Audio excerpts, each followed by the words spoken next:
I do not want my brother to expose himself as a casual. Don't do that. I wanted to introduce you the right way. But then you come in here and expose yourself as a casual. Repeat what you just said. Once again, I'm asked. It's a simple question. Let's keep it simplistic. If Zion contract is up today, how many teams are coming to get him? How many teams are like, the guys, we got to come together and we got to find a way to write a contract to get Zion because he is this? Or is there going to be like a lot of question marks? It's going to be more question marks than answers because I think he leave a lot of question marks, especially when you talk about durability. You know, listen, it's no secret that I'm a Zion fan. I mean, on this show, I've you know. Did you just jump man the question? No, listen. Okay. I didn't listen. I don't want you to expose yourself as a casual. So I don't want to jump into that water. You know, I want to keep it right here. You know, I want to be objective. You're right. I'm about to answer the question. You're right. Zion is a concern. You know, being a fan, being somebody who admires his game, and personally, I just want to be frank, and I want to be as forward as possible. And I know if behind his name is the big topic, but healthy Zion and the Zion that I seen in the last preseason game, I'm not sure if that's a prerequisite of what we're going to see this year because he hasn't shown it prior to that. And what I mean by that is a total complete game, being a leader on the court, setting the tone on defense, and being the Zion that people fell in love with at Duke.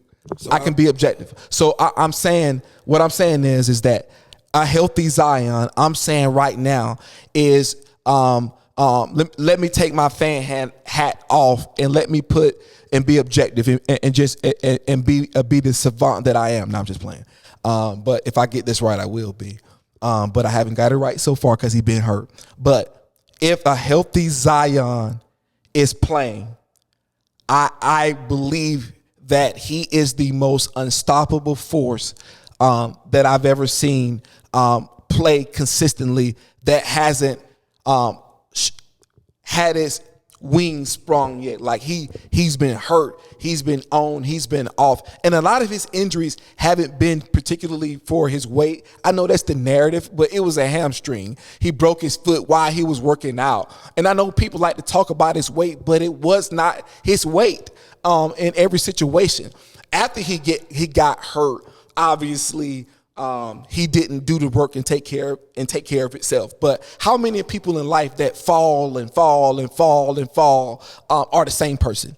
And I'm not campaigning for Zion, and I'm not excusing. I'm not trying to be a disciple. We're not going to use the word campaign. We're going to use the word bias, though. I think we're going to talk about like reasons and excuses are twins, like, and sometimes you need reasons. Like all the stuff you name, is it reason or excuses? And you say objective. So objective. Well, no, I just. So you said objective is to. So when you was talking objectively, that's like us observing what we observe. So let's talk subjectively real quick. Go ahead. The subject is this: we have seen injury-prone people. Absolutely. Athletes. Absolutely. That have been like, I would say, great, had great potential. I would say like Penny Hardaway. Absolutely. If he never incredible. Got hurt, like what if Derrick Rose? Incredible. Like what if Bo Jackson? Incredible. Never got hurt. You know, unbelievable. It's a lot of these guys that I think, based on that one word, potential. See, when you was talking about Zion just then, the only argument that I had in that, it wasn't that you was falsifying, I would say, actualities, but you were speaking of potential. You were speaking as if. You were speaking in an alternative universe where really you can throw any words in there that you want. Because it's not going to be based on numbers. It's not going to be based on actuality. It's only going to be based on the idea that you have of a biased point of view for whatever biased point of view you have it. Because I know sometimes when you see people live, it may curve your biasness. I don't know what it was, but I don't hate against Zion. I think I think he is a very athletic person, and above all, though, I think he's like doing his thing. Like what are you doing? What are we doing? You know, everybody got something going on. At least he got something going on, and you know, right now he got a name. And I think with his injuries, it speaks for his game right now, right? It is his 20 points a game. Like, when will he get healthy? Like, that is the topic of him. Yeah, that's the topic. Yeah. If you play defense or not, like, yeah, that's the topic. but listen. There is listen, objectively, he has to do the work. He has to take the time to understand what he has in front of him. Hall of Fame career, or the Zion that never was. That's going to be the narrative. So, he's closer to the Zion that never was than the Hall of Fame. I know that. And that's, listen, hold on. And that's me being a fan. That's me saying, hey, listen, I love watching this guy. I'm a league pass guy. I'm going to go watch him and see. I'm a real fan. You know what I mean? Even more than I was LeBron, even Kobe. You know what I mean? What about Greg Oden? Greg Oden had chronic issues. You know what I mean? Like, again, Zion had a hamstring last year. There was not chronic issues but listen, early in his career, though. These injuries were different, though. Zion was the injuries happened. So the reasons or excuses, like you talked about, I'm not trying to say they happened, and the weight was there. All the things can be rolled and talked about. I'm just adding context to the headline that is always out there. He's lazy. He don't take his career serious. Does he actually like basketball? They should trade him. And listen, I'm not caping up for Zion. But what I'm saying is I watched the whole picture, and I'm just objective about everything that's happened. But hey, listen, to whom much is given, much is required. That 1 year Zion had at Duke was magical. One of the greatest sports performances over a year span that I think we've ever seen on any level at any time. Duke Zion, go look at it. Listen, not caping up for Zion. I don't even know how we started the podcast like this. But listen, I haven't talked in a long time, man. So I figured I'll start with my boy, because y'all been slandering my boy in the media. Y'all got the Mariah Mills stuff. You know what I mean? Got more, all that stuff. Listen, man. The devil always at work, man. The devil always at work. Whoa. Listen. Well, so let's put it like this. Perspective is everything. I would say when we look at something, it's either like we like it with our eyes or we don't. Kind of like if you have to taste something for the first time, your taste buds is going to determine whether you like it. Yeah. So when you look at athletes, whether people like the way they move, whether people like the way they play defense, it's some kind of bias about them and some kind of unbiased about them. And I think people can always find ways to hate and love. It just depends. Absolutely. It just depends on it's what the same avenue. spectrum. I think exactly. Like the people that you talk about that's hating on him, it's the same spectrum as you. Yeah, that's it's kind of like talking. It's kind of like it's the KKK and the Black Panther. They're the same at its root. You know what I'm saying? They're like one born out of hate, one born out of retaliation. But it could be born from different wounds, but out of that same pocket. You know what I mean? Like, so when you talk about slavery, people say like the evil in it. So the slave masters, they do evil things to people, and what happens to the people that they're doing evil things to? Do the people start to despise them? You know what I mean? Like, do the people not, like, how can a slave love his master when he's getting beat down? You know what I mean? So evil propels on both sides, and like it's one of those things where it's a double-edged sword. But do you realize it though? It's about a double-edged sword. I think that's the thing about perspective. It said it was a helicopter that was flying above a car, and the two people went to a car lot. One person on one side, the car was beautiful, brand new, and they was like, I can't believe that you just want me to pay this much. On the other side of the car, it was all torn up. But the other was looking, he was like, man, I'm not paying this much for this car. The person that had the view, the bird eye view, can see both sides of the perspective. Yeah. They can see the car was messed up on one side, and they can make a valid, like, well, I pay you this much for the car because I got to do this and do this. But if you're only seeing one side of perspective, you kind of miss out on a lot of things and a lot of, like, I would say, things that's there that you're really not observing. Absolutely. That you're not accounting for. Absolutely. And then it shortens or shrinks your ideal. Yeah. So I think all in all, like, when it comes down to media, I think when it comes down to opinions, I think opinions are based on something. Yes. But when somebody's biased, yes, it's like Fox News and CNN. We have to be very careful of what we're regurgitating as far as like do we, I'm not disagreeing with you about what you're saying. It's just that I know it's coming from a bias, like point of view. I know it's coming from a place of like you want to take up for it. Absolutely. Okay. I mean, listen, so, but I'm glad you admitted that, though. Yeah, listen. Absolutely. Well, you right, I'm caping up. I'm gonna be honest with you. Yeah, I'm gonna go ahead and admit. Yeah. I'm gonna go ahead and admit I am caping up. You know, because listen, Brett. Listen, everybody got that. People don't let people talk about their favorite player.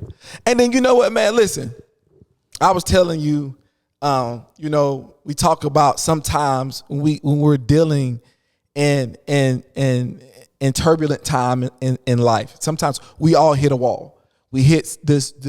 Just life happens because life is hard. It's just hard. You know, it's one of those things to where you don't get to choose when life happens. You just get to be there and participate, and you get to feel it, and you get to get better. You know what I mean? You get to learn yourself. You get to learn who you are as a person. You know, and we was talking earlier, and I was talking about, you know, while you're dealing with things in your life, you know, find something to obsess over. You know, so, and I love sports. I've always loved sports, but I never been a fan of nobody because I played sports my entire life. So I just always been competitive. So I ain't want to be a fan of nobody. You know, I played at the collegiate level, so I wanted to be the best. So it's just that competitive drive that I didn't like anybody in any sport other than Kobe Bryant. I was a Kobe Bryant fan. So, but, you know, when I seen Zion play, I was like, man, that's it. I ain't never seen nothing like that. Athletic marvel. I was an athletic guy. I love athletics, and it was just I found something to obsess over, you know, and people do that with the players. You got 24-hour coverage now. So, you know, during hard times, you know, find something to obsess over, find something to put your grips in. I ain't even saying it got to be healthy. You got to just, you know, life sometimes is about surviving things. You know what I mean? And then learning how to thrive, you know, from what you survived in and not repeating an action. You know, being better. You know, that's the number one goal in life is just to be better. But how you going to be better if you don't feel that bitter? You know, I feel bitterness sometimes. That's good. You got to feel that. You got to feel it. I think like you got to feel it. You need it. When you talk about hard times, so they said if God gave us all the answers, everything we need, people wouldn't reach for more. They wouldn't. You know, problems make us find solutions. Absolutely. It's a solution-driven kind of thing. Absolutely. It makes you stronger. Pain is gain. Absolutely. Like even through a physical aspect of things. The thing is, how does one become strong? How does one overcome? Yeah. How does one face issues in life? Basically, how do you respond? Life deals us cards, right? The cards you can't give back life. You can't. You can't like I don't want to sit. You got to play it. You got to. You got to maximize. And life was like, what are you going to do? What move are you going to make? You looking around at the table at everybody else, everybody got the poker face. Because when we all go out in society, I done had some of my worst nights. The next day, Tim, how are you doing? Good. I'm great. Yeah. First of all, what's my rationale for that? It's social etiquette. But then also social what? Etiquette. Like that's what you know. Is that etiquette? Yeah. Social etiquette. Okay. Those maybe it's our southern slang. Those on the podcast? Huh? Google me, baby. Always. Right. So anyway. What? When we go out. Anyway, so when you go out, we're always. You cannot say, hold on, you're not skipping over what you just said. Google me. Google me. Yes. So the term Google me means all that means hey is. Man, Google's old AI, man. Google is old AI, man.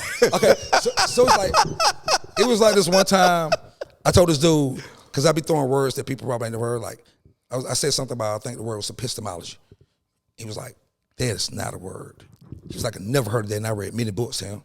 I was like, Google me, baby. And he was like, what? I was like, Google me. He was like, okay, then. He Googled. He was like, it's really a word. So I don't know. That's why I said Google me, because I'm not just like. Yeah, we know this word. I was just questioning the pronunciation. Oh, adequate. Yeah. How do you say it? I think I just said. I'm not gonna say it. Why not? Why not? Plausible deniability. So I know how to say it. I want to keep you in the slow category right now.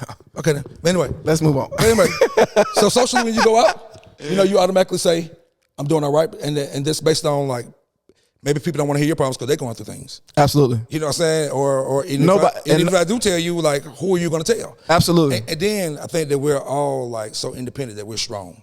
You know, Steve, I can go through anything. You know, and I think a lot of times, like, dealing with your problems is facing your problems and facing yourself, taking responsibility for what you have did. Because every decision and every choice that you make is the sum of you. Absolutely. It's the sum of it's the sum of where you were at that moment. And for a person to change their circumstances on the outside, they have to change some circumstances on the inside. To sit down with yourself. And Jesus said, and the Buddha said, know thyself is the greatest law. To know oneself is to know God. It's to know the world. It's to know where you're going. It's to know where you've been. It's to have confidence. But to know yourself, though, you have to dive into the deep. We have to face our fears. We have to face our egos. We have to humble ourselves before the courts. You know, we have to go before the throne of God, the real throne of God. Yeah. I'm talking about inside. And to find solutions to the outside world that bugs us from the inside, because we observe the world from the inside. Like, they say that, like, the eyes are the window to the soul. I always say when I open up my eyes, it's like open up blinds. Like, we observe the world, and whatever happens, like Steve, like, I seen people read quotes and read scriptures in the morning, they get inspired, right? Yeah. As soon as they go out and somebody blow the horn at them, they're like, man, help them. Or somebody just, like, change their energy just like that. Yeah. How? Why your energy is not sustained? You know, what did Paul really mean about putting on your whole armor? You know, what is that?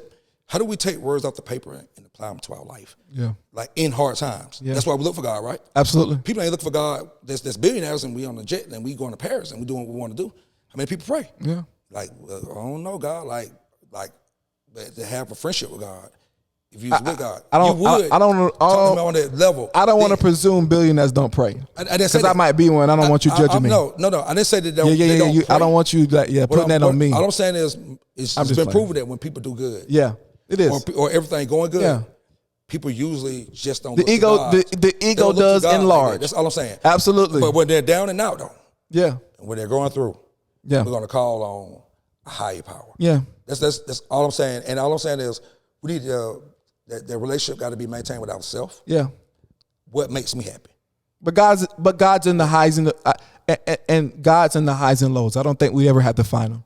I think God is in all things. I think God is all things. I don't think God is life.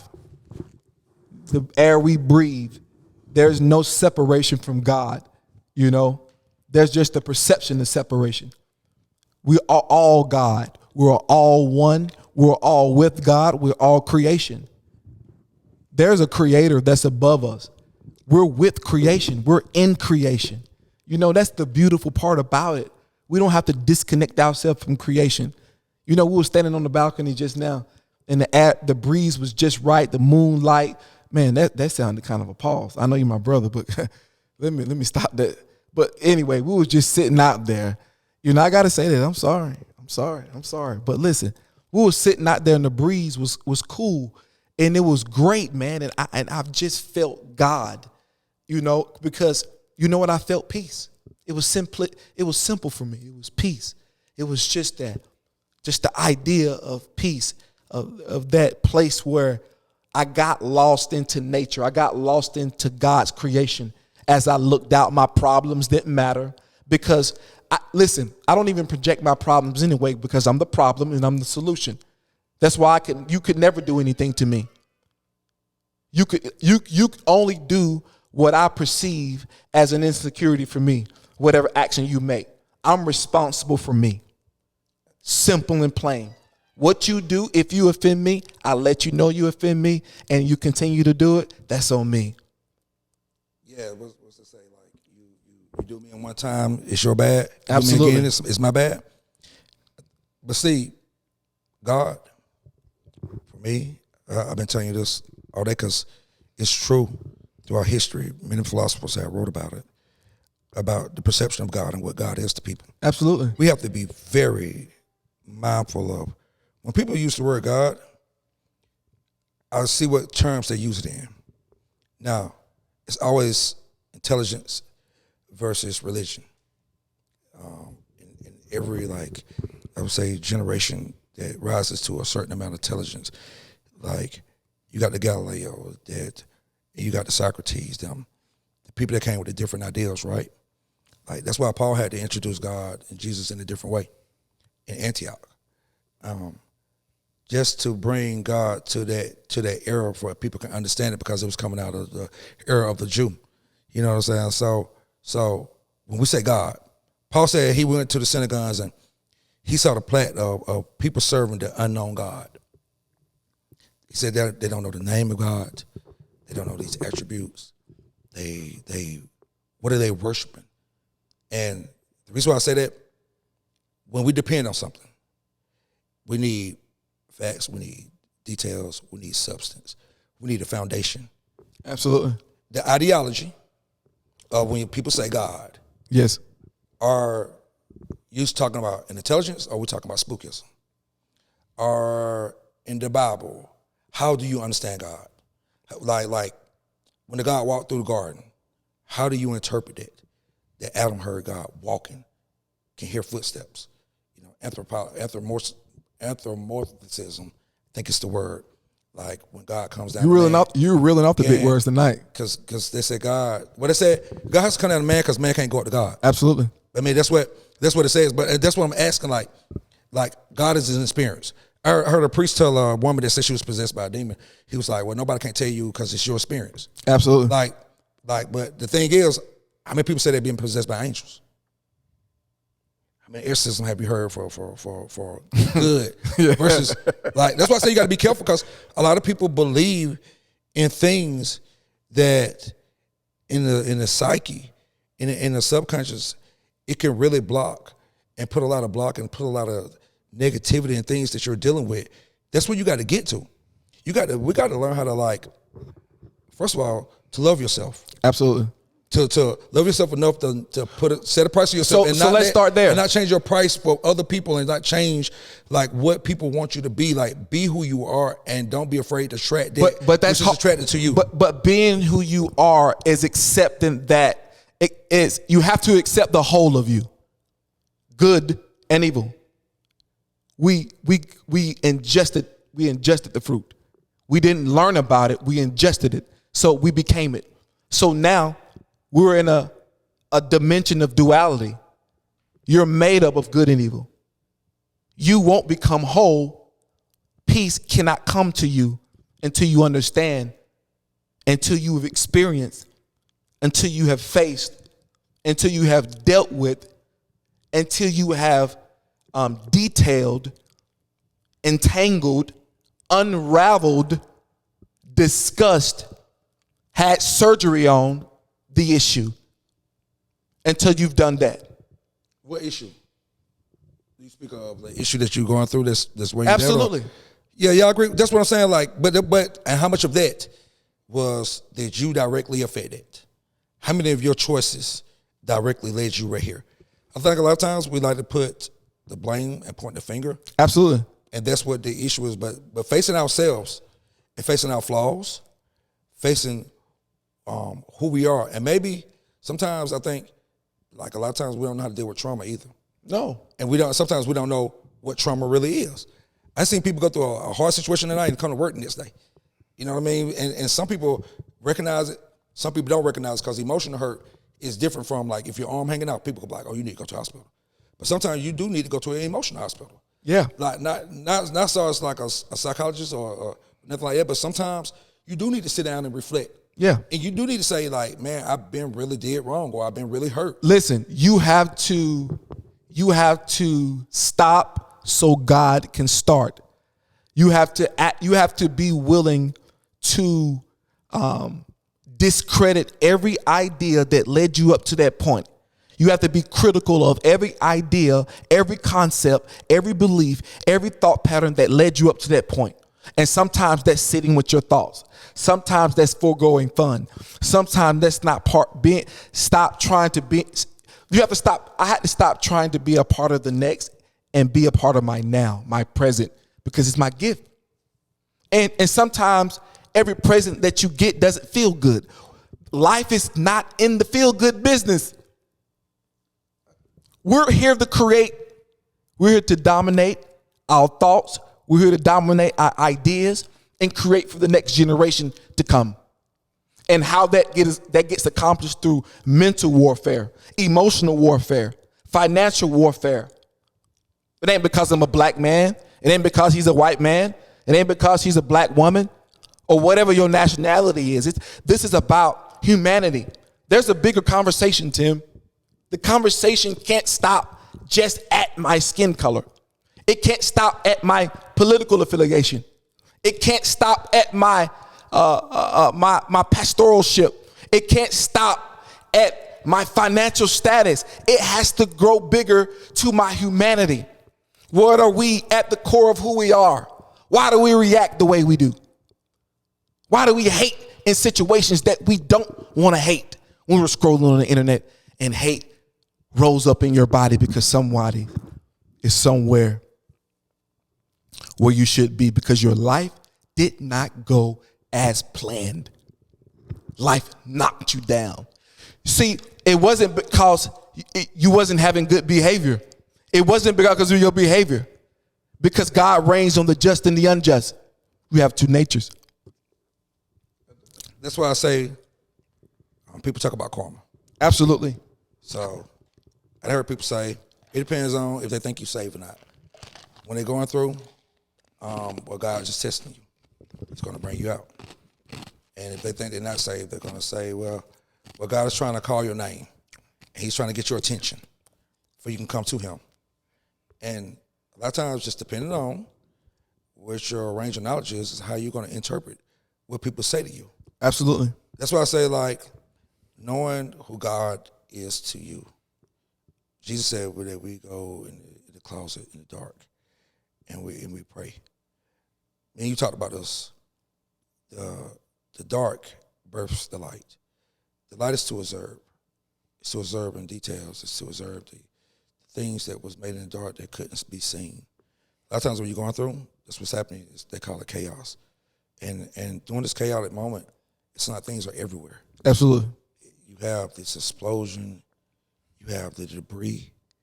You have all these things that you felt like this was built and it was just blowed all up in your face. And you got to rebuild from the last world that you was just in.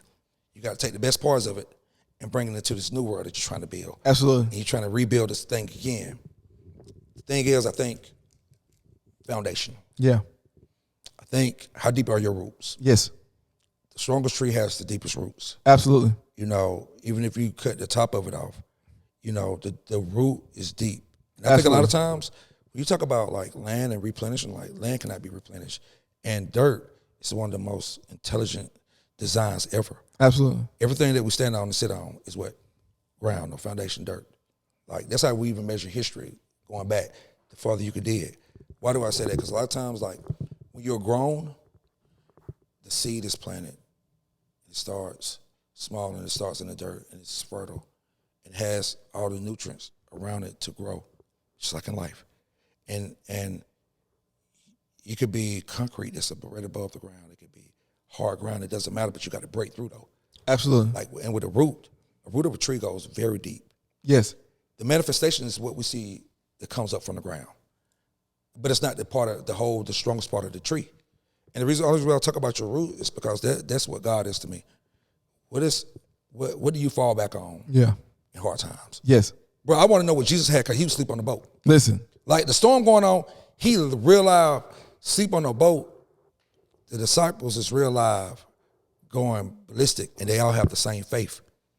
Now, Jesus gets up and calm the storm, but one thing you got to realize that the boat never broke. A lot of times the wind can be terrifying in our life. The wind can blow very hard. The lightning can crash. Like, it could be a lot of rain, but it's no damage. Yeah. But the sounds and everything that's going on around us sometimes can alarm us. Yes. And then fear takes over. Absolutely. Bro, and there's nothing I think that we got to realize as people. What are we fearing? Are we fearing loss? Are we fearing something that we don't want to happen, and we scared if it happens, it's going to people are going to know this, or if this happens to me, how do I recover? Yes. You know what I mean? Like if I do this, if I go out and I lose this, like, what is that going to be for me because sometimes that leap of faith, what people talk about, like, bro, when you can't see what's in front of you, it's easy for people to say, move forward. Yes. I heard people say the greatest phrases and to the people that's sick in the hospital, but as soon as they get sick, yeah, those phrases are different. When them, promise you. What? When them thing hooked to you, listen, Bro. that tune change. You rush it. Listen, you telling God to speed that thing up. Right. Listen, ain't no more 2-day shipping. I need that thing overnight. Bro. Listen, but listen, it takes a greater amount of faith too as well. That's why judge you not yet ye be judged by the same measure. But I think fear, the unknown is, I know in my life is such a it's like the greatest trivia in my life. It's the monopoly of my life. It monopolizes my time, just the unknown. And I think that's sometimes, you try to have empathy for yourself first, and you got to learn that, because sometimes, when trauma starts, and speaking of trauma starts, we started the podcast talking about Zion and talking about everything else. People probably watching you talk, they ain't never seen you before a day in their life. So for everybody who don't know who this is actually my brother. Y'all probably can tell because we kind of look alike, and we sound a lot. I got a lot of the same cadences, and you can tell we grew up in the same household. So, me and my brother, this is actually my, I'm the youngest of 14. So crazy family story, right? So I'm the youngest of 14. My dad, I think, had us when he was 59 to 60 years old. I think he was, crazy number. So he had, I don't know if we're gonna go into like the whole story. So I don't know if we're gonna go out there. I don't think. Nah, we the don't whole need to story. Not right now. I no, think the introduction. There. We gotta let this, the whole story need to be like a documentary. But anyway, we had a unique way of coming to the world. Story like the entirety. Like I think we can tell the story in its entirety, but the story is crazy. You wouldn't believe it. But anyway, so this is my. Hold on, is this Kiwi calling? Hold on, we can. It's unscripted. Hello. Yeah, we at the clubhouse. I sent you my. This is why you need an iPhone. Tell me, I think he passed by us. Like, tell him come. I'm just playing. Hold on, Tim. Hold on. Tell him I got the headphones on. Hey, Kiwi. Yeah. Yes. Hey, come down. You know where the pool at? Man, I've never been out here. Like, where you at now? I'm over here by West Steve. Okay. Well, just drive around like you about to go out. Like, Okay. like you'll see the pool and stuff. Like you go drive right past. I thought. Hey, we some niggas. You probably did. I did. I saw you drive right past. I was like, I think it was Kiwi. Steve like Kiwi would have called me. I thought he was gonna call me. Like just drive out like you about to go out. I thought he was gonna call me. You'll see us. Like you'll see the pool hall. I think this is a clubhouse I'm looking at. Yeah. Oh, this is like a garage. Yeah. It's like a garage. You go. You just got to turn around. Yeah. You go past the Yeah, like storages. storages. Yeah. Keep on coming. And then you're gonna see like. Hey, Kiwi, do you want a microphone? Cars. Y'all looking out. Y'all see me? I'm riding past now. Hey, Kiwi, do you want a microphone? Come on down, Kiwi. It's like you're going out. I see your lights. I parked beside with 2 cars. Yeah. You see him? Right here? Yeah, I see your lights. You see 2 cars, right? Yeah, I see a couple of cars. Yeah. Yeah, one of them, Steve. Like you see his Explorer. Hey, man. Hey, bro. Hey. No, Hey. We don't call out cars. I think I'm in the wrong place. Hey, I'm about to come outside. Kiwi, what's up, my guy? Hey, what's up, man? What happened? Yeah.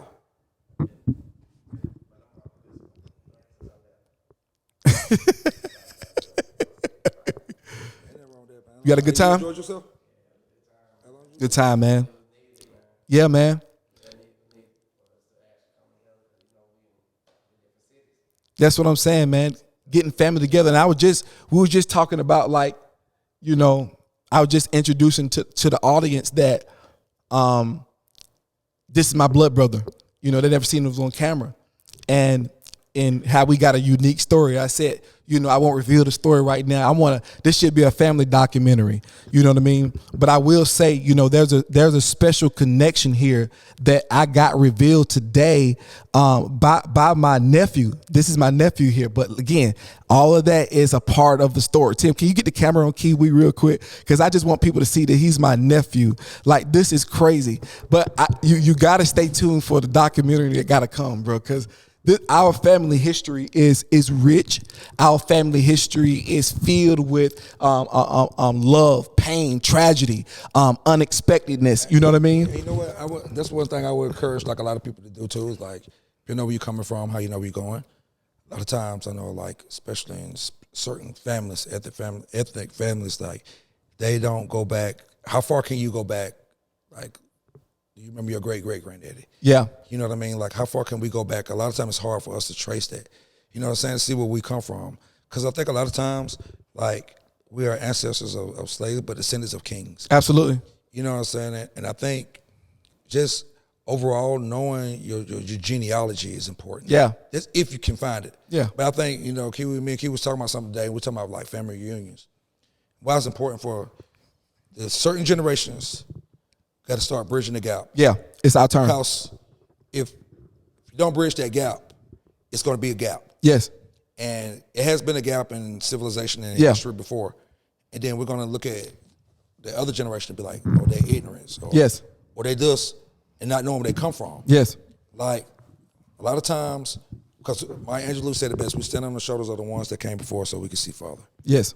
You know, you need that one to come before you to, like a forerunner. Yeah. You know, like in every generation there's greatness.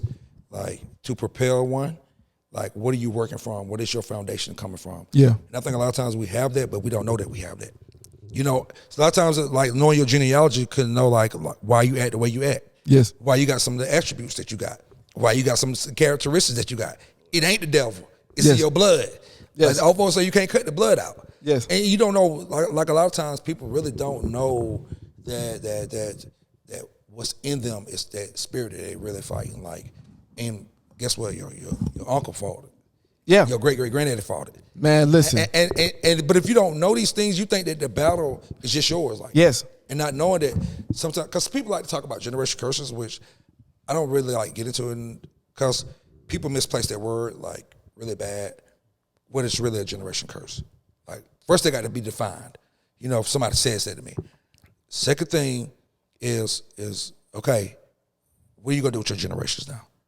Like what are you gonna do? What action are you taking to prepare your generation? So the thing that you're complaining about, you find a solution. I would say this: you got two people in the world: problem-driven people and solution-driven people.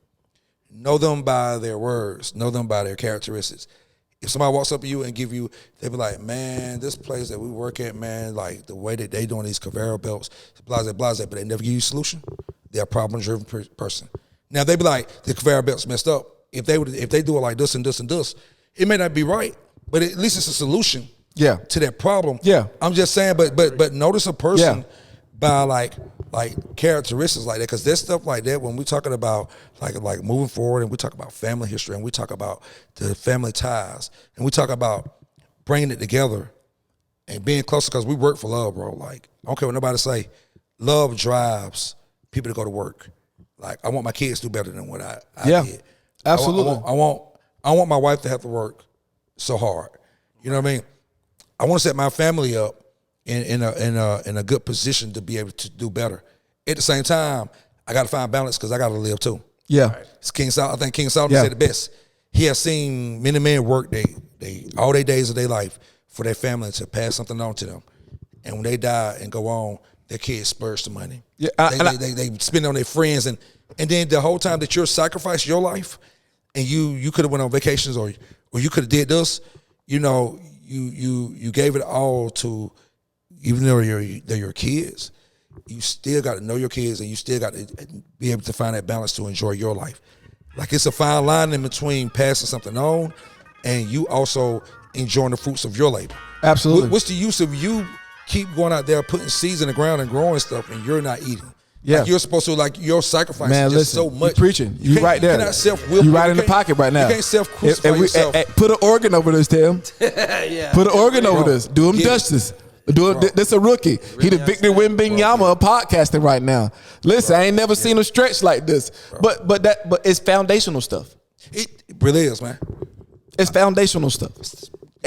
Go ahead. And that's and you know, to that end, we as black men now have to take the baton to be more of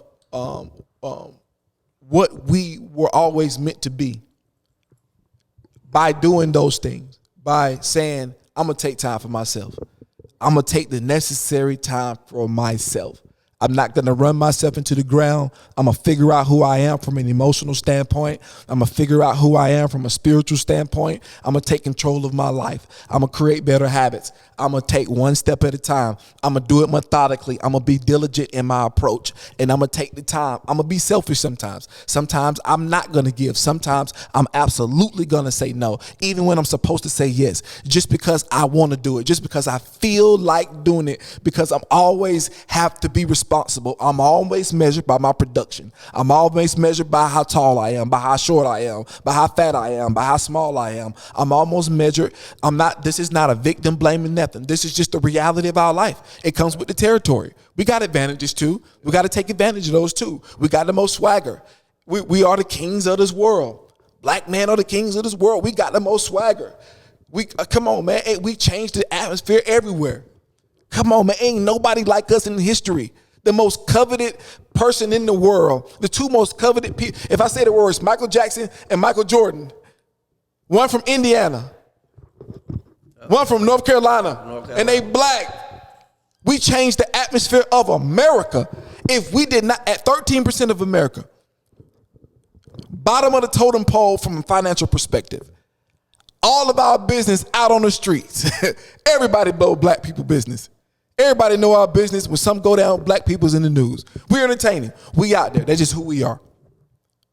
13% of this country, and we've managed to make the population, not just the population boom, but the economic boom with a difference in elections. We sway things. We added the flavor to America. We done, as black people, period, bro, in America. I think he's going to try to sway the camera that way. as black people, period, in America, just like you said, swag and all that's good, but we done influence a lot. Mm-hmm. We are influencers. We influencers. We change things. We make things happen. We go from the bottom. We know how it is to come from the bottom and have to move up. Absolutely. The majority of us ain't never had a silver spoon. Come on, man. So when it comes down to the fact of having to do, having to push, having to continue to have a positive mindset to make sure we, like you talk about generations, we have to do what we got to do to make sure our next generation is right. Yes. Because at the end of the day, we don't have a lot of us don't have nothing to pass down. Yes. But that's what we got to start getting ourselves together. And now a lot of us got to do this. Got to do this, Kiwi. Now we got to start. Now we putting on our big boy shoes. Now, if we're gonna be the bridge, now if we're gonna be the people that carry the torch, our parents are getting older, right? They're getting older. They trying to enjoy their life. They don't have the same fervor they used to have. They don't have the same ambition they used to have. They're the Moseses right now. We're the Joshua generation. We got to pick up this baton right now and say, hey, what does leadership look like in 2023? Right. From many different perspectives, from a spiritual perspective. Hold on, this guy doing. Hold on for a second, right now. Hold on. I was on the wall too. Hold on, let me get my goddamn glasses right. So, what was I saying? Spiritual perspective. No. So how do we measure that? See, that's what I was about to say. So let's talk about measurement. Are we talking about numbers? Are we talking about analog measurements? Something we can plug in? Or we talk about measurements based on history. I think Malcolm X said it best, when no state, no government, no law, no religion is going to change the course of the history of black people until they raise their intellect. To each individual raises the intellect. Yeah. Things are only that way because of how people choose to live. We can't pick up the trash in our neighborhoods. Yeah. You can choose to keep your yard better, or you can choose not to sell drugs or do this in your neighborhood. It just depends on your intellect, where you going, what's the ideal, what's the family structure look like, how are we elevating? Are we elevating, or are we staying on that straight and narrow? Like we just kind of like living, and because the thing is, nobody wants to live paycheck to paycheck. That's shaky. At any time you can miss a day. Right. At any time, it's a fragile thing, and I think economically we have struggled in our communities. I think resourcefully we have struggled in our communities. I think emotionally we have struggled in our communities. Now, where are we stronger than our communities? Everybody else got to say, well, I got to pray, mama. Or fathers don't really get their credit for praying. I never heard anybody say, like, I got to have a praying Father Tim. Like my dad prayed and got me over. Like I never heard that, but only reason I say that is because. But we ain't gonna talk about. I'm not talking about a male or female. Every individual. But why is it so easy to make that assumption? About what? About why people don't say like a praying father. Well, that's what I'm about to say. This right here. First of all, I'm saying they'll make the assumption because it's so. Let's do the math. So how many people father had their father growing up in the room? Okay, hands down, hands up. How many people had their fathers in the room growing up? Any hands up? How many people? It's 4 people in the room right now. And right? I'm sure that if you ask the audience, and in this room, all of us are black males, right? Black males. I'm just saying that the numbers bear out the ease of like letting it slip out like that because we're in a fatherless generation. Okay, I can agree with that, but I also agree with some things that are circumstantial. Like, Like what I'm saying is like no matter the circumstance, the facts are the facts. But what I'm saying is this: so if I didn't have a dad in my life, why am I repeating the same generation? Now, when we talk about generational curses, stuff like that, right? When we're talking about generational habits, or if I grew up without a father and like my father didn't die, or my father just like basically just skipped out on me, like, and I know how that felt as a kid. Right. Why do I then grow up? Because I know I heard my homeboy say, I'll never treat my kids because they grow up and all of a sudden sometimes in the DNA or sometimes in people's conscious somewhere in there. Yeah. Something happens that make them skip out. Now, is it a reason or is it an excuse?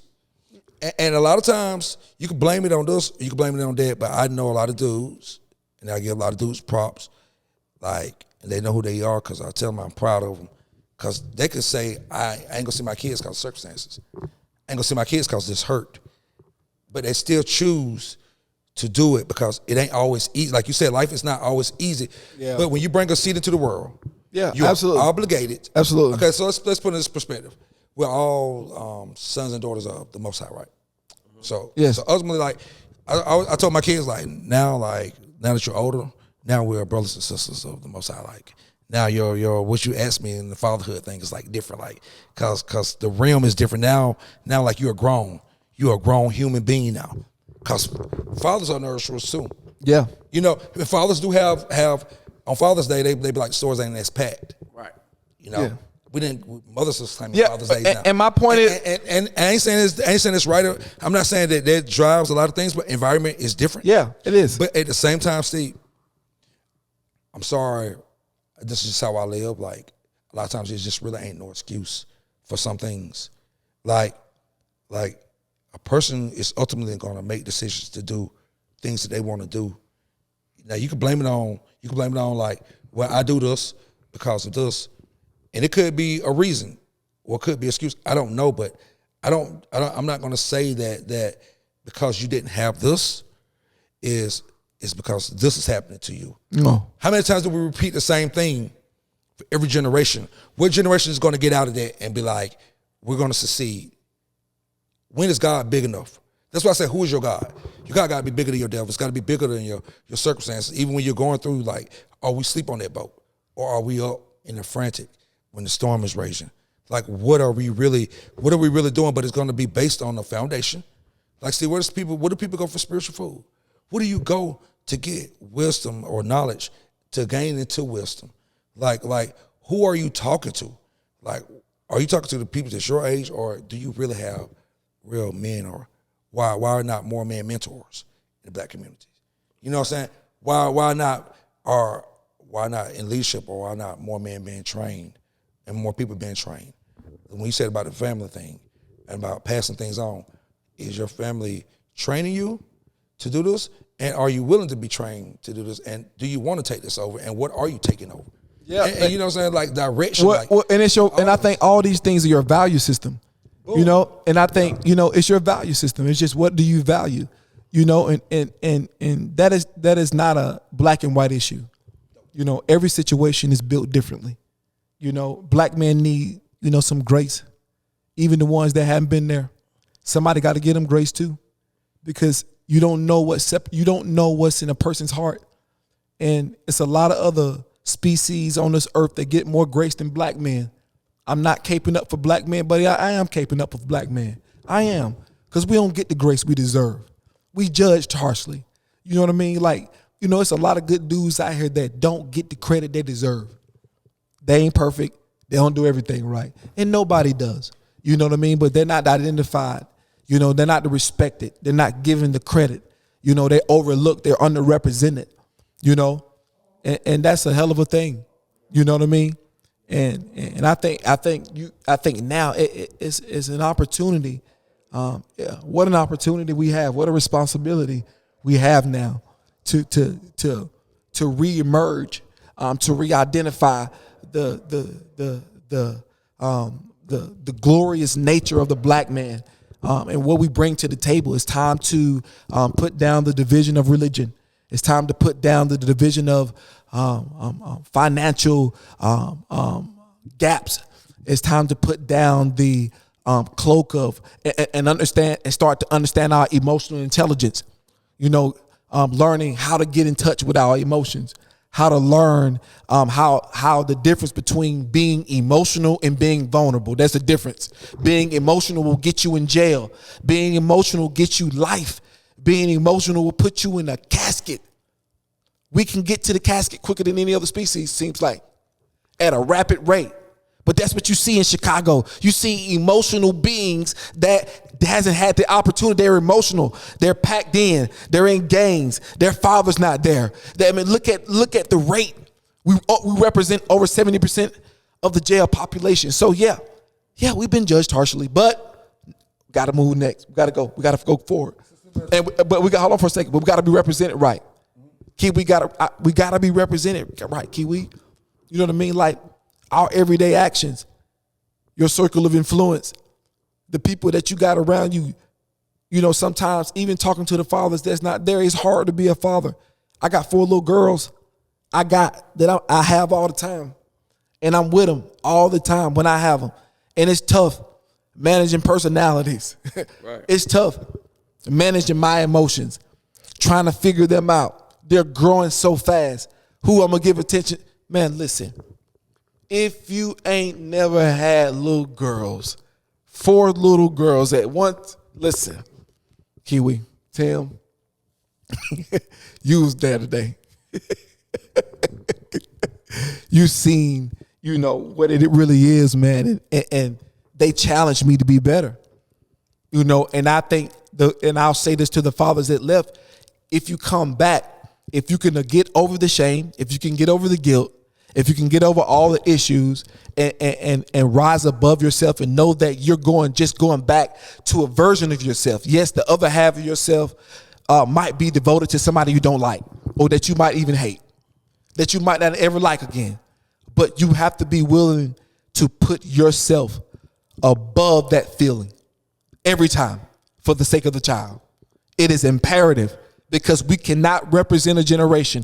What are we build? What are we going to be the bridge for? If our kids are out here without us?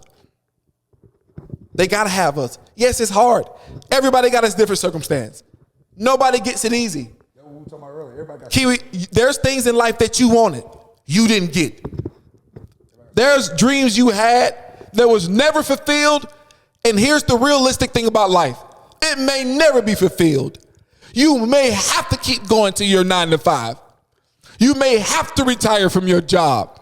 You may not be an entrepreneur. You may be or you may not be. But the fact of the matter is, how do you find peace within the habits of the day, every day? Of the Monday to Tuesday to Wednesday to Thursday to Friday. How do you become great within the everyday? When you watch a movie, it gives you the illusion that that's life. But it's only an hour and 30 minutes and it goes off. That's why we so addicted to shows.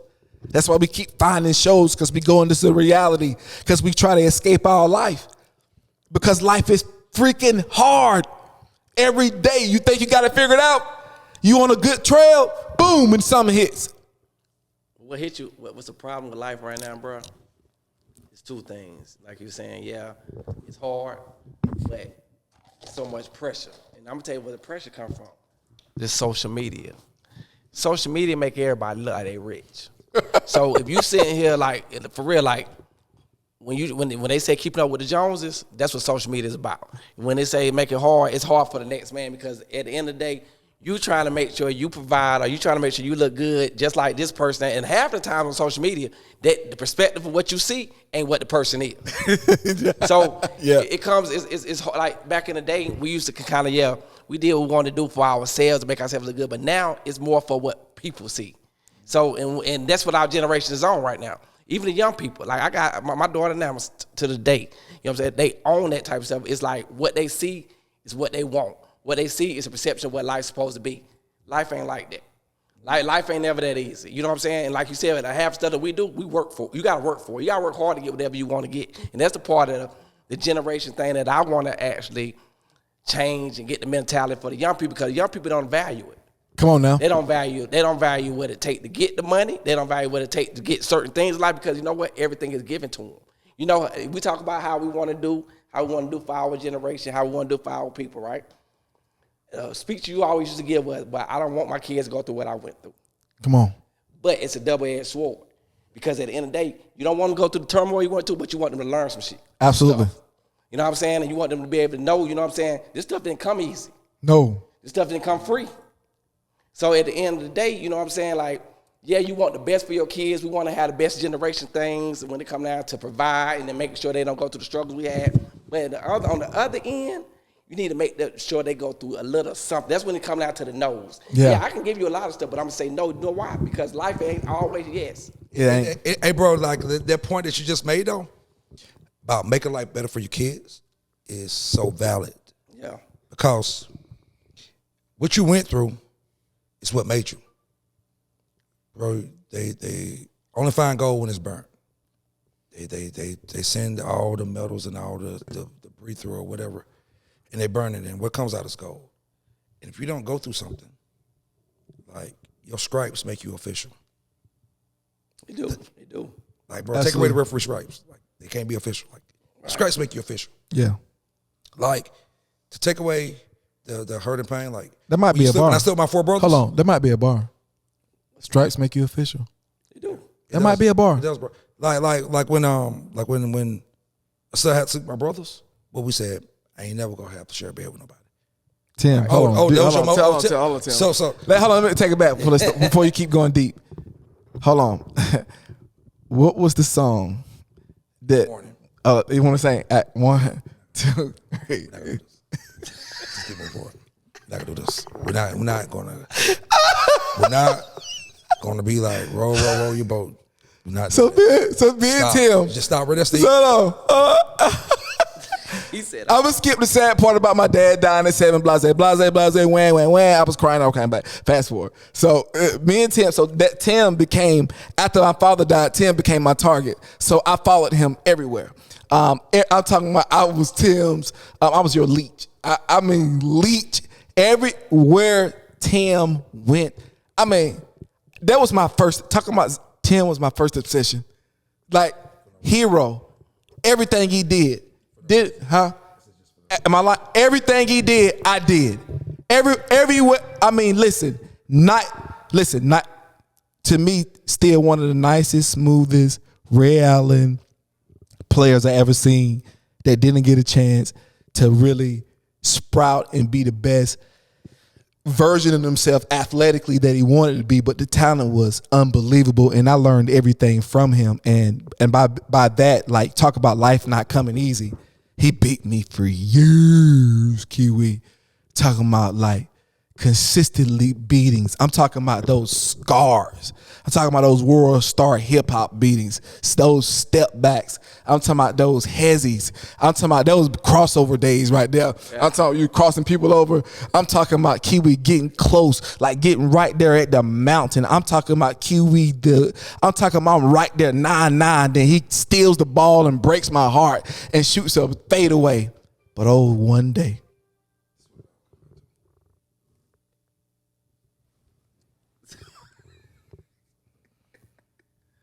Pause for effect. Look, don't do that. Tim, I need to put the camera on him. Put the camera on him. Make sure it's on him. One day. One day. Yo, bro, one sweet day. One day, Lord.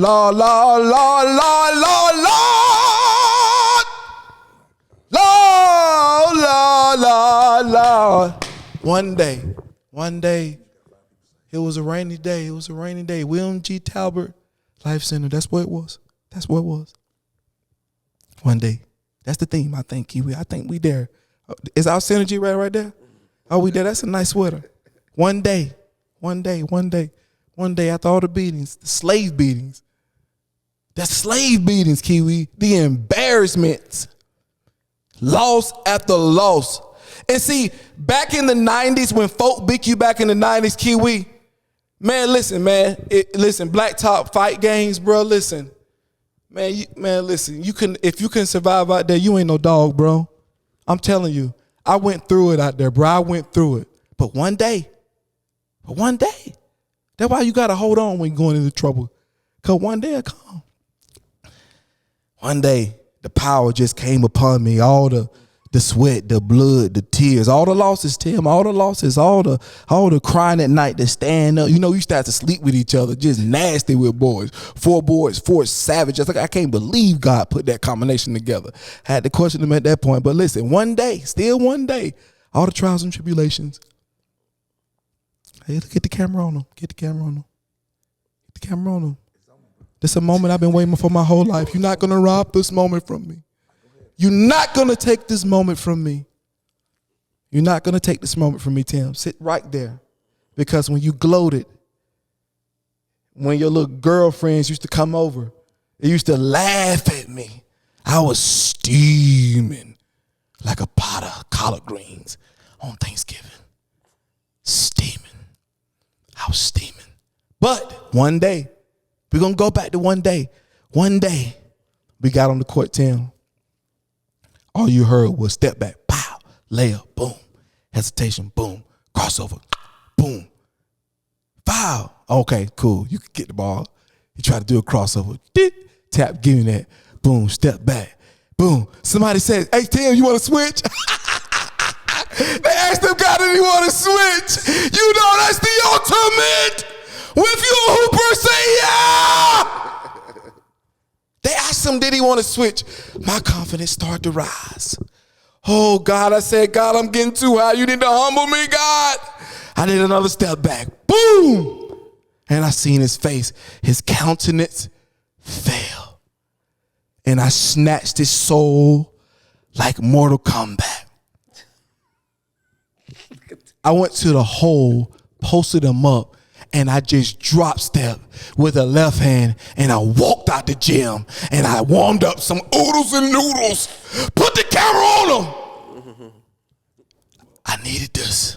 Now back to saving black man. I'm sorry about that, bro. Yo, so but go ahead, yeah. I'm the greatest.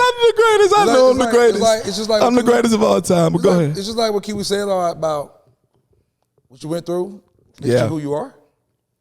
Like, it's almost like sororities. It's almost fraternities when you get trying to get initiated. What is the initiation process? Yes. All I knew was it's like hurt. You know what? You're going to keep getting 8 until you not pray anymore. Yeah. That's what it was. My brother was like, pray to God, and see what he help you. Yeah. How long? It help. Yeah. And I'll be like, I used to be like, what Steve went through, I went through with my older brothers. What they went through somewhere else. Yeah. And it was almost like their brotherhood. It was like, we didn't know how to say, yo, I love you. And I'm just teaching you, like, to be tough. And I'm just teaching you, like, nobody, like, bro, the world ain't giving nobody nothing. No. The world is not going to be like, I'm going to meet you halfway. Absolutely not. Like, the world is not going to be like, I'm going to be nice to you. No. The world's not going to be like, oh, man, like, you know, we saw your mama die. Like, I'm going to have pity for you. The world's not going to do that. No. But also at the same time, how do we take care of ourselves? Like, when do we, like, stop and realize that this moment is happening? So for my brother over here to respond to the moment that he had when he overcame, it kind of reminded me when he was talking of when Detroit Pistons was beating Michael Jordan over and over again. Come on, preach. And they had preach. like, preach. Go hit that gym. Preach, Lord. But I wasn't like Isaiah Thomas. Oh. Isaiah Thomas didn't shake Jordan's hand. Huh. And Jordan was like, come on. You know, you was my adversary, you was my foe, you was my nemesis. Yeah. And finally, after all these years, I finally like grew up. Cause that's what make you grow up. Yeah. What makes you become you? Man, listen. Bro, like if you don't have giants, listen. Bro, if you don't have real adversity, listen. If you don't have situations where you don't know the outcome. Yes. Like if you got situations where you literally like they're not gonna lose, you gotta literally beat them. Yeah. That means you got to bring your skills to the table. Yeah. Like when it was the moment that Steve talking about, I was actually like proud of him. Like I'm like, my brother's finally coming too. Yeah. Like all the work I put in, he could have drowned in sorrow because we was hard, bro. Man, listen. Like dudes did not hug you and say it's gonna be all right. It was a jungle. Like, it was no comfort. Like is it exactly? But it reminds me of the day. Now, I don't. My ethic and moral standard on this, what I'm about to say, for nobody want to take it the wrong way because it's a good thing and a bad thing, but I think, so the spirit of competition, I think it's healthy. It propels people, but also if somebody is superior athletically than you, it can also crush you. Because I saw, like, my nephew got beat them, they got to be like 40-0. Like, look, that's what it do. It can crush somebody, or it can make somebody be like, let me go back and do some more push-ups. Or let me do this, right? So the spirit of competition is this. This man is working out, he's doing this to get his skill level up. I'm doing this to get my skill level up, but a real competitor just try to maximize what their potential is, right? Yeah. So, but what happens today with participation awards? I know a lot of people, like, we had a lot of debates about this. Participation awards saves a lot of feelings. At the same time, I could be like, ain't really got to work that hard like Kiwi did, and I could still get something. You know, that's a double-edged. That's a double-edged sword. Was it good for us to lose? Sometimes you got to learn how to lose to learn how to win. Yeah. You know what I'm saying? Sometimes most people that won are lost. Absolutely, but big now, time. like when we talk about sensitivity, right, and rejection, right, people take that hard. Like, what I had to teach my kids: you don't have to be mad to say no. It's okay to say no in a calm voice. In a relationship, if somebody loves you, they should not. Kiwi, I should never ask you to borrow your car. Like I should never like Kiwi. Like, let me stay in your house. Like, just come up to you out of the blue. Right. Like, how do I love you and put you in these difficult situations to say no? You know what I mean? But people would do it, and sometimes a no is valid. You don't have to be mad, but we don't really know how to say no because we're always giving. And when you was growing up, one thing I knew about my brothers and my cousins and all the people that we're affiliated with, they ain't giving you jack out there, bro. You got to go out there and take it. Yeah. It's the concrete jungle. Like, it is. Let me tell you, I asked my brother, everybody got to know this, like, I was asking my brother, like, what's your animal? What's your jungle animal if you was in the jungle or if you was in the wild? He said what his animal was. And the reason why we asked, because a lot of people are predators and a lot of people are prey, but nobody's going to say, I'm a zebra. Nobody's going to say, I'm an antelope. Why? Because they get preyed on. Yeah. You're never going to hear nobody say that. Like, people are going to say something strong, right? A panther. Lion. I'm a lion. Or Yeah. I'm a tiger. Well, for me, it's like I'm an elephant. I'm neutral. The elephant. Nobody's not gonna mess with me, but I'm not gonna mess with anybody else. Right. Like, and I'm not gonna eat meat. I'm gonna live off the land. You know what I mean? Like, That's I don't have to take from my life to have my life. Like, but everybody has to place their own selves where they feel like their attributes and their characteristics stand. You know, God names in the Bible, you know, has a lot of names, and they said it's his attributes. It comes with his characteristics. Yeah. Depending on what you need at that time, or depending on what you're going through. It's what name you call on. It's the theology behind it. But that's why I say that to know your God, it's like to know you. It's to know. So if I'm praying, me and Key, we talked about this earlier. Pray and pray. P-R-E-Y, P-R-A-Y. Am I praying or am I pray? Right. Like, if I'm not real putting work, if I'm not real putting the effort, I'm talking about God. When I say God knows the heart, let me tell you something. When it comes down to what am I actually doing every day for myself to get to that point that I say that I want to get to. I think I heard my man say every time it's the best. Dude want to be like the successful dude. As a successful dude, I want just exactly what you got. Dude was like, all right, meet me out in the beach. Came out to the beach, came out to the water. He was like, man, I got my suit on. Like, come on out to the water. Come on out to the water. He took him, pushed him up on the water. Dude was fighting. He held him up under there. And then finally he let him up. And he came up, he was gasping for air. That's how bad you gotta want it. How bad you want to breathe. Yeah. How you was just fighting in the water. That's how bad you gotta want it. And if you're trying to get to where I'm coming, Steve was talking about this earlier today too. If you're trying to get there, because a lot of times we gotta, this thing, it ain't just this generation, but I'm talking about human nature. We look at somebody where they're at the present time. And we don't put their timeline together to know, I don't know what Steve went through. To get where he at. I don't know what Kiwi went through. I don't know what cross he had to bear. Because we look at our life, we already complaining about the problems we got. yeah. What if it takes, what if Steve had to conquer that mountain? That when I see that mountain, I'll be like, I know I ain't going up there near that.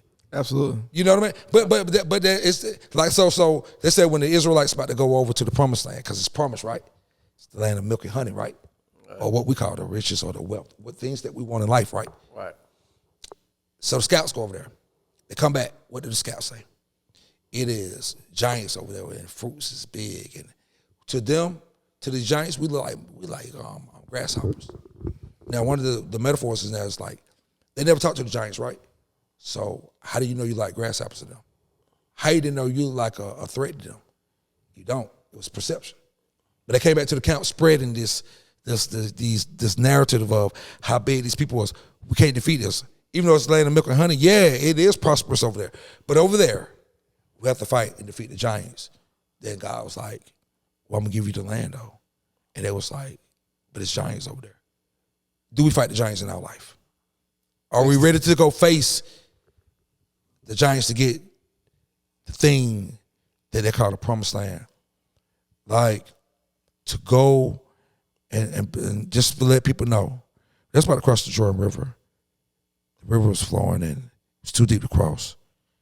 Everybody looked. And the priest was like, they're looking to God. They're looking to God. Until one of the priests stepped in the water, it's when the water moved back for everybody can cross over. What does that mean? We got to take that step, bro. Yeah. Like we can sit there and we can like, because God is like, I have empowered you. I have gave you more. Greater is he that is in this world.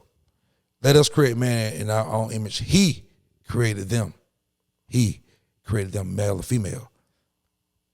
Are you going to activate that God sparking within you? You call it divine spark. You can call it the Holy Spirit. You can call it the Christ. You can call it so many things. Same name for the same thing. The essence, the conscious. Return back to that source. The greater part of you. The half in, half out. We physical. We need to eat food, but you also need to eat your spiritual food. Like people go out to get burgers, big burger plate, but then you look at that spiritual plate, bro. They got just a plate and one Brussels sprout on there. Yeah. Like people are not getting filled spiritually. Well, or we can call it spiritually. the thing about the spiritual thing is what keeps us. A man cuss you out. What keeps me from cussing him back out? You know what I'm saying? Sometimes if you're in a leadership position, that's what keeps you from cussing them back out. Right. Yeah. I don't want to lose my job. Yeah. That's what holds you. But what holds you in the spirit, what holds you in the world when it's their free will. Yeah. Free will is a responsibility. Yeah. Free will has the laws that's behind it, but what principles and laws are you living behind? We are a company. We are a kingdom. Thou is the kingdom, power, and the glory. And are you representing that? I would say, are you representing that in a way that I would say, like, how do you want your kids or your loved ones or your anybody that you care about to handle situations and handle problems? Do you want your kids to be depressed? Or you gonna go over there and tell them, be encouraged? And I used to be like, what that mean, be encouraged? Like, what that mean, it's gonna be all right. Don't worry about it. How you don't worry about something? You know what I mean? People always dress up words. They always tell you inspiring things. Motivational speakers are a good example. Like, what are people really doing? Motivational speakers really are telling people things that they already know. And Steve was talking about this day. What did the 70-80% of doctors say? We tell patients things that they already know. Yeah. Steve, start eating fat back. Yeah. Steve already knew this. Steve, you got to start working out, Steve. Yeah. Steve already knew this. Like, they be like, my God, you gonna pay me $200 for this? I'm gonna tell you, like for real. But in our spiritual life, how many things would God already have to go in there and tell us? You need to do this and this, and we gonna be like, yeah, I already know this. Like that's the only precursors that I'm talking about. Yeah. It's those things that we know that we can do. Now, if we do those things, is that gonna take us to the ideal where we're at? It could not, but we know that at least we can make us better and live with failure and not regret. Yeah. You know what I'm saying? At least that you did it. Like, at least show God or that thing that you call God or that higher ideal. Laws of the universe, whether it's karma, whether it's you reap what you sow. Show that you have put seeds in the ground. Show that I have nurtured. And I think be diligent. Whatever, yes. Whatever, we live in a world now that everybody is not a Christian. Everybody's not a Muslim. Everybody not a Buddhist. We have to learn to live in a world where we have a higher ideal to agree to disagree and still aim for the greater good. What is the greater good? The health of black men, that we get back in the workforce, that we get back to taking care of our families. That's the medium there. That is the place that we have to sit right there. Okay, let's put my religiosity to the side. Let's put what I think to the side. And how do we find commonality? When two or three are gathered in my name, so shall I be. How do we just let that principle be? Just let Christ be in people.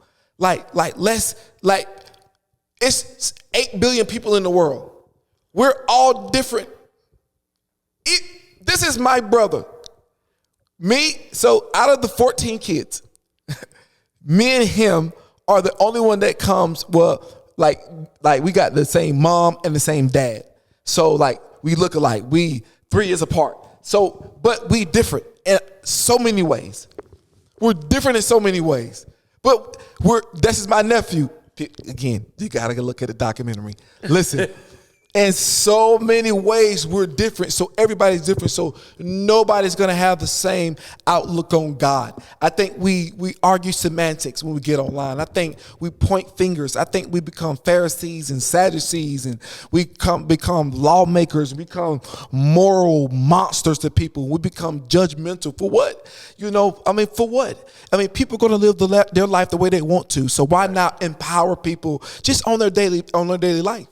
It doesn't matter if somebody is this. It doesn't matter if they're that. Ultimately, what matters is how you display humanity. That's why you have to supersede your thoughts, your religious principles. You supersede everything to display kindness to people. I ain't say be nice. I ain't say agree. I ain't say go amongst them. I ain't say worship with them. I said be human towards them.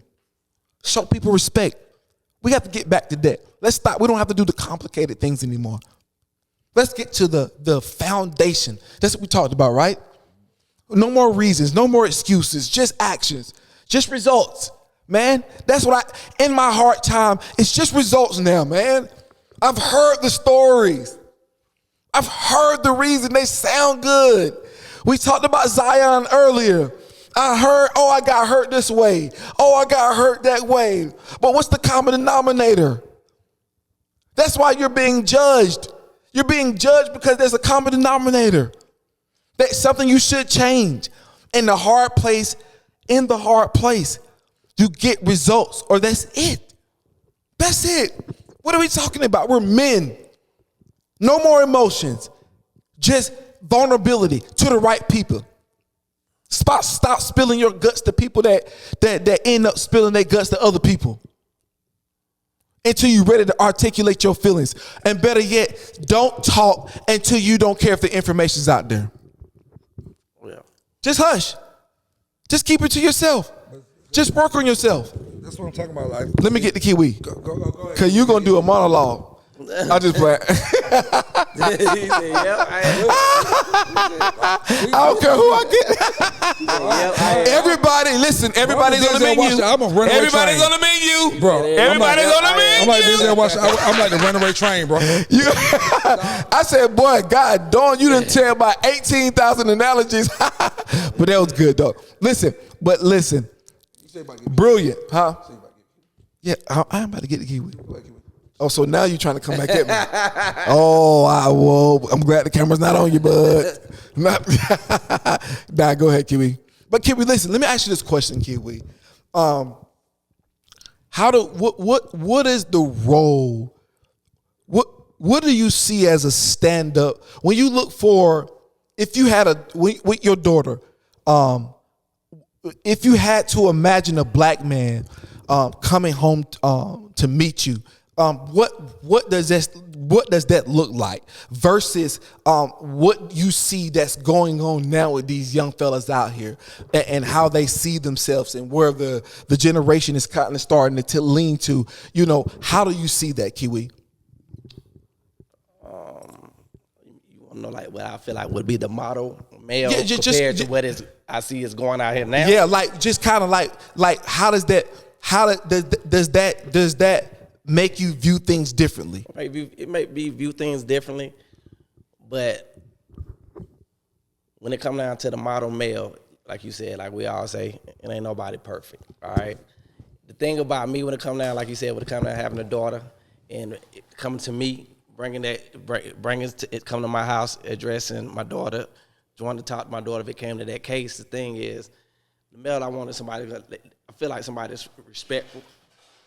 Because to me, that's how I was raised. You know what I'm saying? When I came at a woman or when I actually had interest in a female and I had to go address them, go to their house, talk to me, it's about respect. I feel like you have to have gentleman characteristics. I want a male, I tell my daughter to the day, you got to have somebody that got a head on their shoulders. You want somebody that's going to actually be able to give you some type of comfort, some type of security. These are the gems my mama gave me. See, you know, it's a blessing and a curse being raised when they say, all right, well, you just raised with no father. Like y'all brought it up earlier. It was just me and my mother. But when it comes down to being you and your mother too, also your mother, a real woman, give you the gems that you need to know. In my life, it was like a cheat code. So you grew up with no father? No father. But when I say a cheat code, and like you said, I'm just bringing an analogy with when you say when bringing a male to my house. Yeah.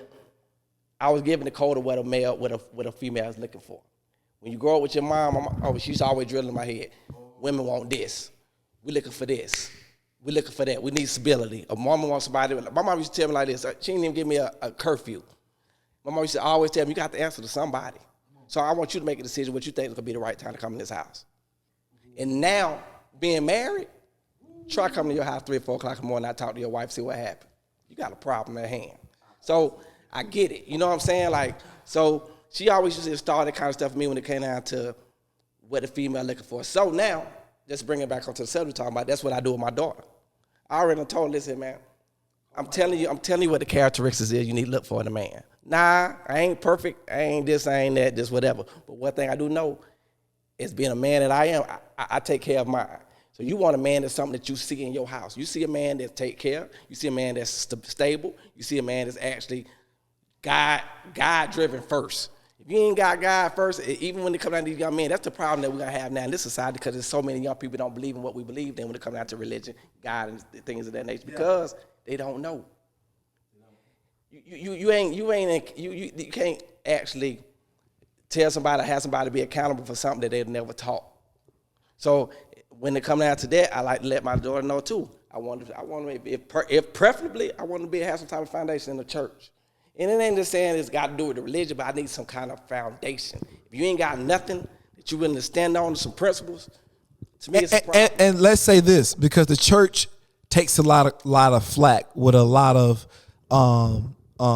there's some antiquated things in being rather transparent. There's some antiquated things about the church, but there's some antiquated things about a lot of foundations of the world. Right. You know what I mean? There's a lot of old traditions in the world. Absolutely. And I had to come to the conclusion that anything you're not willing to help evolve, just stand over to the side. Right. Just don't comment on it if you're not willing to be a part of its growth. Right. And I think there's an evolution to everything. I think the church is, but here's another commonality. It's funny, this episode, and we're about to wrap up in a minute, but our father was a bishop. And this is the first time that me and my brother is on camera.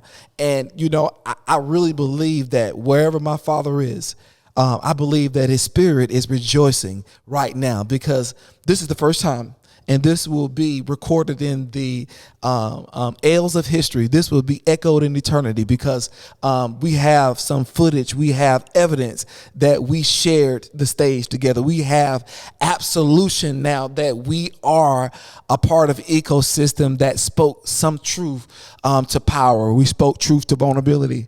We shared stories. We tried to be something better than what we came in to be, because this is a responsibility. Right. I think this is a ministry. I think this is another evolution of the church. I think the church means ultimately the called out ones. Now we are different. We lived in the world. We didn't go the traditional church route. We went to the streets. We know what street life is about. Right. We know how living life a certain way. We've been in dangerous situations. We've been in compromising situations. We are in a situation, we've been in hard situations. But the one thing I can say about the three men in this room, emphatically, that they've kept their integrity. Right. They kept their dignity. They kept their upstanding.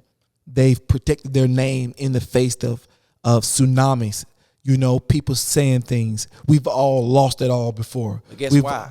Don't want to break your stride in your conversation, but due to the fact that you three men and what you described is because we had a foundation. Facts. So that's what I'm telling you. Facts. If you don't have that, it's hard to bounce back. It's hard. We three men, we kept our head on right. We try to do what you got to do, but you had a foundation. Absolutely. Your father taught you. Your father tried to do what he could. You raised up in a household that actually gave you some kind of foundation of what to do right. Yeah. But when you know what to do wrong. Absolutely. Everybody still ain't giving that. Yeah. So that's the part that you kind of earn is the catch-22, because once again, you ain't wrong for what you don't know. We actually just happen to know. Yeah. So we ain't have a choice. And when you don't have our lives, we all grew up different ways, did things we wanted to do after we got older. We all know we didn't have choices. Yeah. Like a lot of stuff when we were younger, it was like, well, we tired of doing this, we tired of going there, we tired of going to church, we tired of this. But you know what? It still wasn't a choice of yours. Yeah. You know what I'm saying? But you know what? Now when you're older, you have a foundation that you can fall back on. Absolutely. And that's the reason why. Because your parents stuck with the guns of, hey, it don't matter what we think, what we want.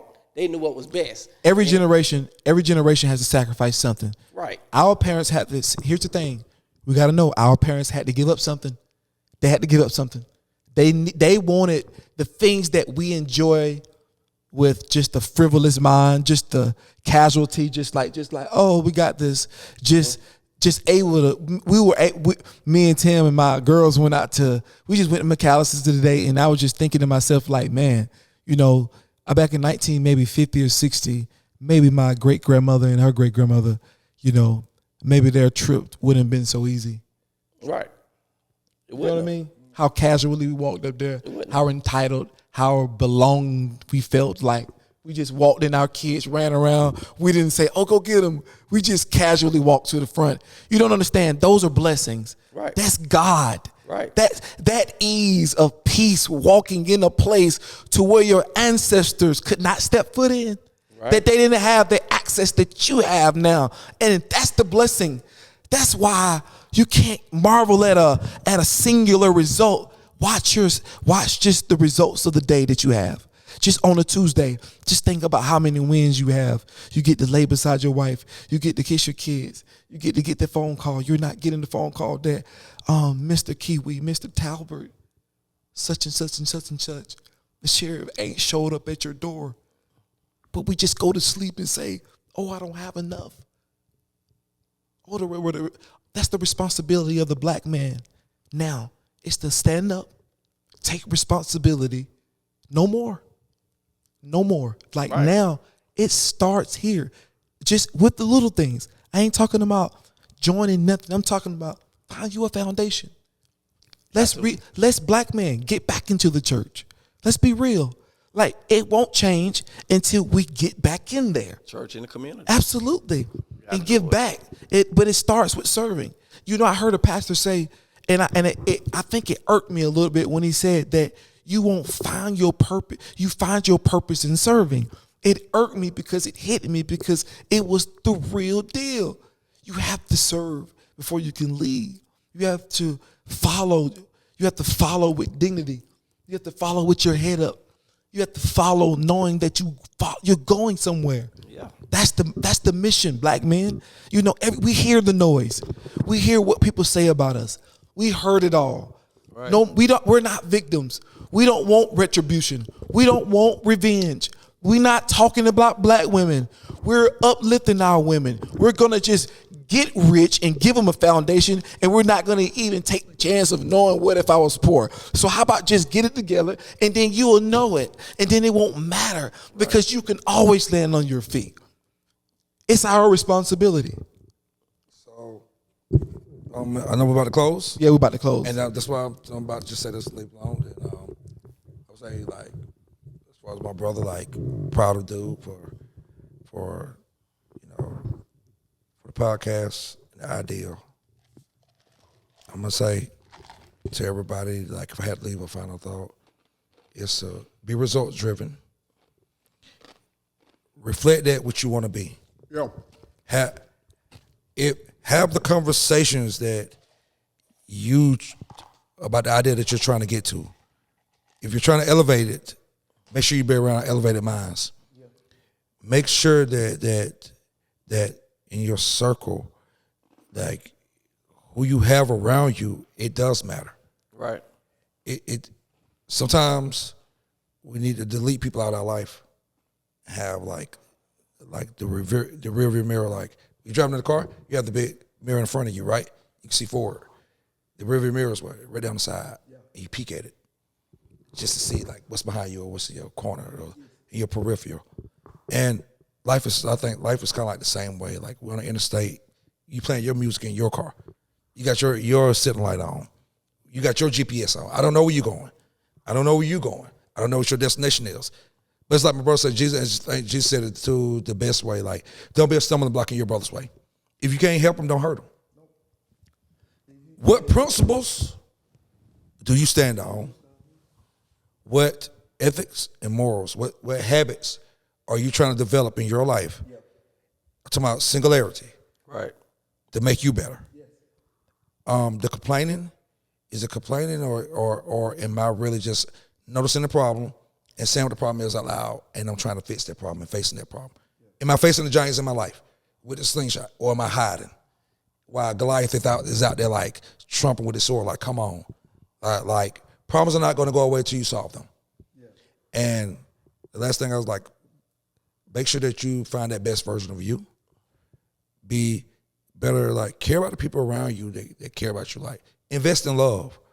Like, see who really loves you. See who really doesn't love you. Like, and love is interpreted, but let's make sure that we love in the right way. Also, like my brother said, it ain't about, I don't have to go buy Kiwi a meal for me to love him, but me loving Kiwi may just be like a smile. Yeah. It may be me holding the door open. Yes. Like, what kind of human being am I? Yes. And what God am I expressing to people? Like, when we go out into the world, let's just make sure that we're grandma always said, man, be kind to people too. Like she was like, sometimes they just be so mean, baby. Yeah. But you know what, baby? You be kind to them. Yeah. A harsh word stirs up anger. It does. A soft word, it deters wrath. Come on, man.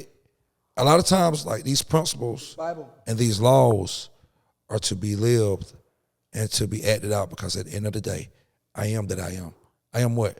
I am great, or I'm a failure, or I'm a succeeder. Look yourself in the mirror. Empower yourself. Like, don't be afraid to take chances. Live with failure, not regret. Do things that be straight, not straighten. I shouldn't have to tell Steve, be straight, not straighten. By the way, Meditations of Marcus Aurelius. Marcus Aurelius was the Roman emperor. Like, that's a great book. And a lot of things he talked about in there are ancient wisdom. And being straight and not straighten is just like the things that you know you're supposed to be doing, go ahead and do it.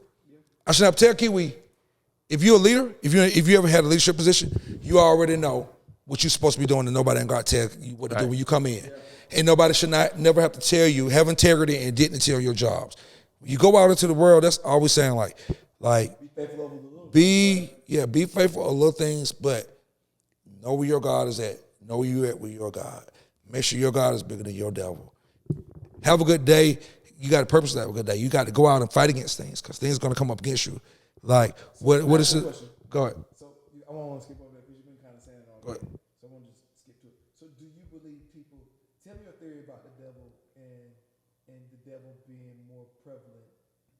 So you believe people believe in evil more than they believe in God? Absolutely. Okay, let's talk about that. It's a proven fact. If you get a Ouija board, or you're doing a seance, or you're doing a Bloody Mary thing, people are gonna believe like you. We could be in our pajamas, we could be in a hotel room, or we could be in a temple. It don't matter. People are gonna believe that their entity is gonna show up. They're gonna believe that the devil will show up. That's why they won't even get a Ouija board, won't even touch it. But to reach God though, you have to fast for 3 days. You got to tarry all night. And I used to be like, why is God so far away? And I had to realize a lot of things about evil and a lot of things about people, when we talk about negativity, is right there. It's easier to get in the drama. I mean, Steve talking about Days of Our Life last on the TV for like 40 years. Why? Because people cheat. The man was like, if everybody was happily married and kids do what they're supposed to do, nobody tune in. Hold on. Remember the longest did you watch Days of Our Lives? It's drama. It came on at 1 o'clock. And I remember Hope and Simon. Oh my God. Was it Hope? And she was she stuck in the basement? And John. It was John.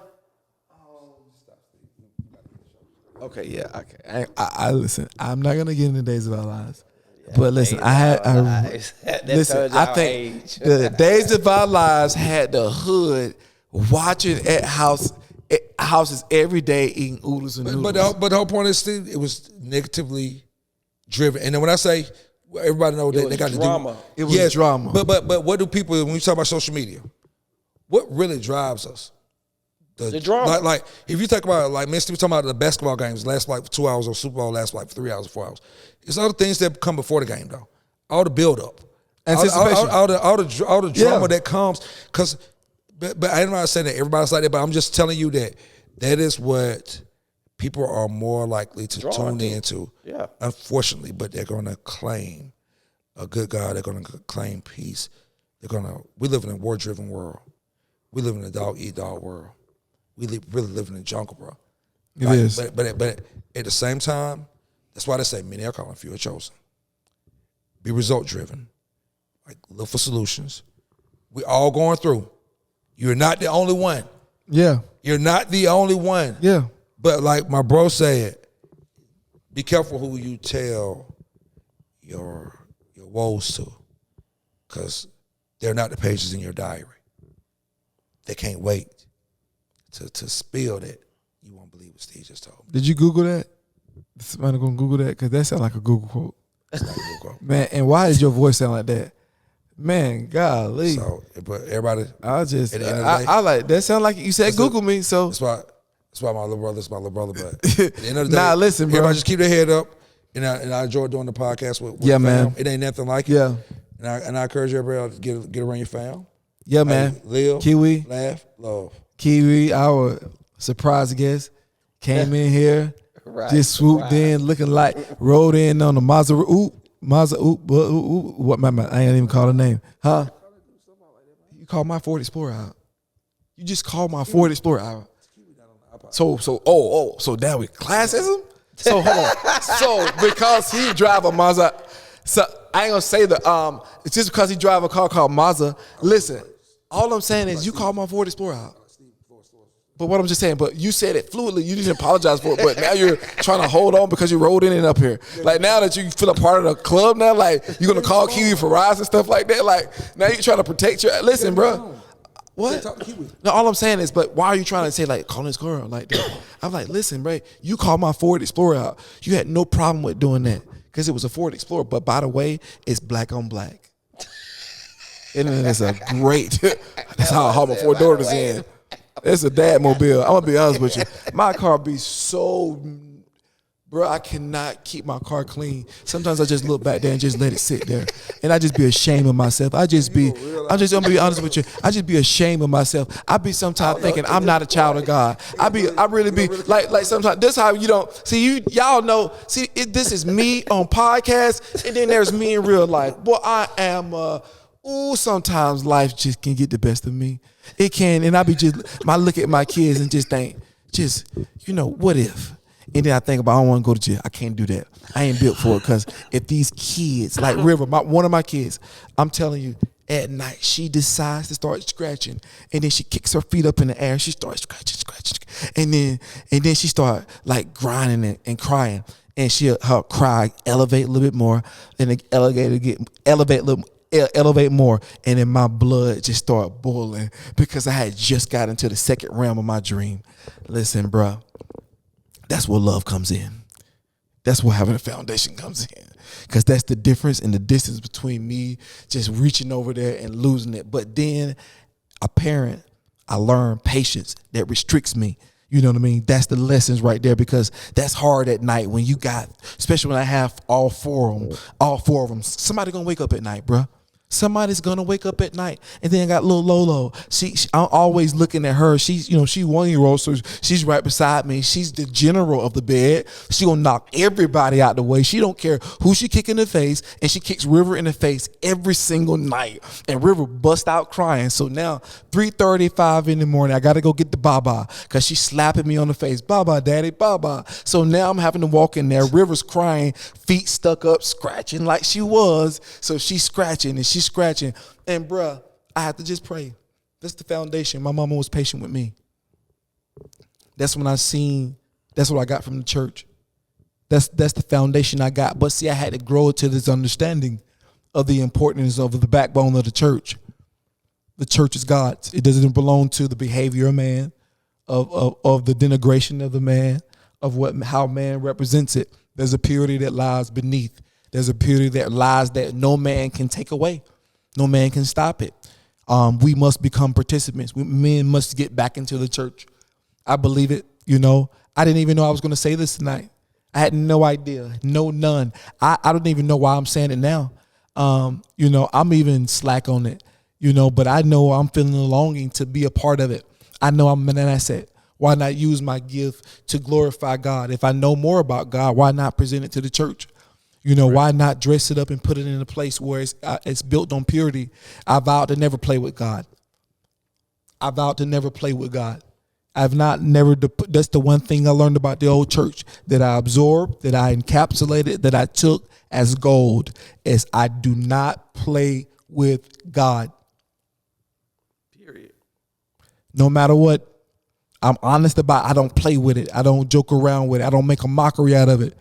Because God's people are really hurting. Like, bro, we really go through it, bro. And I'm wrapping up. But I'm going to be honest with you. This is 1986. Bird and Jordan. 63 points in the Garden. We out.